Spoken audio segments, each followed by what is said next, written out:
Ergon Energy is now pushing for Queenslanders to store their own power.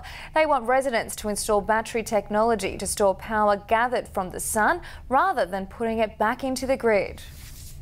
According to Ergon, this is the future of power for households across Queensland. Solar power with a battery backup instead of a system which feeds back into the grid, which returns a subsidy. We see the potential for battery storage to support the network and reduce demand at the most peak times of the day when the solar systems aren't necessarily generating any electricity. Ergon Energy is now pushing consumers to purchase a battery to store excess power. They say there's already been occasions when increased voltage has caused costly maintenance because of consumers feeding power back into the grid.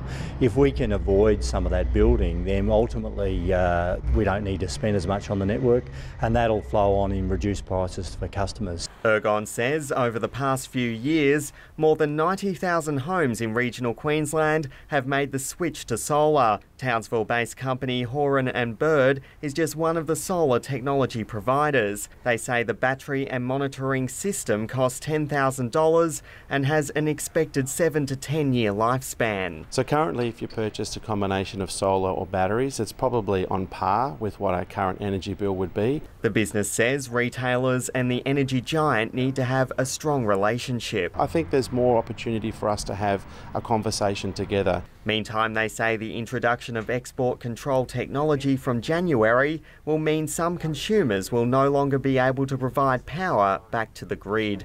Drew Johnson, WIN News.